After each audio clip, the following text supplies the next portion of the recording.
Hi everyone, we're ROMbi, and today we're reviewing Mai Hikari. Here she is, and her art's really nice. She is a revenge character, so previously there was a character out, and I think her previous version was a Fencer. fencer. Yeah. So right now she is an A ranking in Famitsu and an 5 out of 10 on Game With. And this, we should note that Game With and Famitsu both updated their rankings, so she probably dropped a significant amount. But even with her drop, I feel like she's really rated badly. Yeah, she was one of the worst characters in the Revenge batch, because back in the day, the only A ranking characters were Mai and Surge from the Revenge batch. Anyway, so here's her art. I like the colors of it because it's sunset-y. Yeah, and it's really like happy and warm, which really fits her image. But like her pose looks really weird. It's probably not the most comfortable. No. Well, I mean, it looks cool, so I guess sure we'll go with it. So her leader skill is Pile of Warmth, and it considerably increases the SP of support types. Which can be useful, might not be, depending on your team composition. Right, depends on if you have a lot of diverse support types, and to be honest, support types generally have a slightly lower attack than like normal characters, but it really depends. I can't tell you what a support type off the top of my head. Fran. Is she? I'm pretty sure Mage Fran is a support type. So her first skill is called Weight of Rice, and it costs you 26 SP. And she will summon 2 rice they're not barrels. They're like stacks where like when you like cut down hay and you like Wrap tie it. it together into this big circle. I forget what those are called. 2 rice bales. Bales! Okay, so she summons 2 rice bales and it will deal damage to the enemy. It will sort of track the enemy, but the damage it deals is not amazing. Mm-hmm. Her second action skill is Warm Fragrance, and it will cost you 46 SP. This particular one deals damage by taking out a rice container and like centering it on the stage, and then it increases your action skill damage when you're near this rice container. So it gives you an action skill buff of plus 50%. And the buff will only work for a single action skill, but if you're standing on the area of the rice container, it will regenerate the buff on you. So you can, if you are in the area, you can spam your skills and do a decent amount of damage. Right. That's a really strange, like, area, though, right? Because the last area characters all were mages, and then they just healed in a certain area. So that's an interesting one. But yeah, so her passive skills are SP plus 15%, which increases her SP.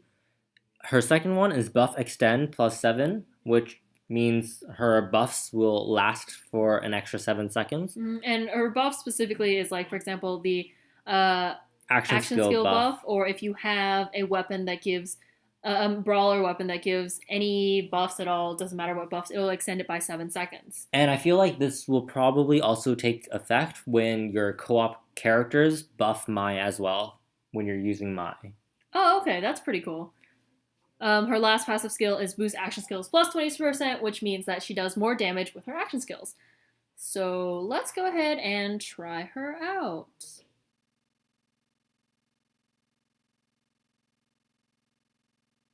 So here is Mai.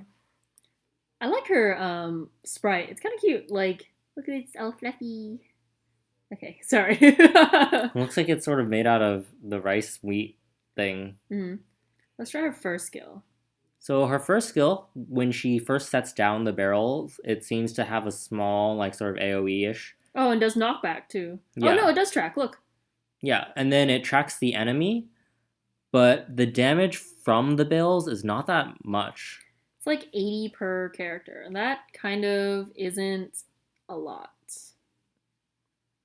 So it looks like her normal attack really does more damage than her first skill's tracking ability. I feel like her first skill is really just for when you're surrounded and you need a knockback, like that. Mm-hmm. And then that's it. So let's do her second skill. Okay. So her second skill sets out a pot of rice, and you can see the action skill buff around her. And It's as not long doing as that much more damage though. Oh, it, see, yeah, as long as you're in the thing, you have the action skill buff. Um, you can see that it did do a little bit more damage. Is a 50% increase in your action skill damage. oopsies. And so her second skill does sort of target the enemy first, and then it sets out the rice pot where the enemy is. Mm-hmm. Yeah, so if I can't use a skill right now.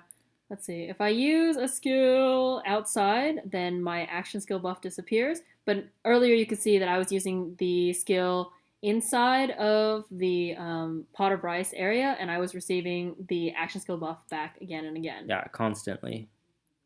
So she is very much a support character, I believe. Yeah, I think she's really cool because the idea behind her is like her second skill is actually a really cool idea. It's just the amount of damage that she does isn't worth it. Yeah, so if you're in co-op though, she could set out a field and she could vastly increase the damage of her party members. So like all the hard hitters will Charlotte, Tsukimi. Tetra, like all of them, their damage will increase by 50% when they're skill spamming. So really, she would be a great co-op character if you know how to use her and you don't die. But at the same time, I don't know how much people prefer having a support character in co-op versus having another hard hitter, right? Yeah, so I mean, I'm sure there'll probably be harder co-ops in which support is much more viable or much more necessary. Mm-hmm. But in the co-ops that we have today, having hard hitters is a little bit better. Yeah, because mainly you just want to clear the stage as fast as you can. And so looking at this, it makes me understand why she's rated so low. Besides the fact that her skills are so cool, it's just her damage output is really low. Is really low. It's kind of unbelievable. The other thing that we want to note is when we were max affinitying and then upgrading her affinity bonus thing. Right. She uses dual blade runes and not brawler runes, which is really strange, and I don't know if that's a bug, and I don't know if, like, in-game it actually uses dual blade runes or it uses the brawler runes correctly. So if you do have Mai and you are leveling her up, please be aware that she may be using your dual blade runes instead. That's Mai. Thanks for watching today, and we'll see you next time. Bye! Bye.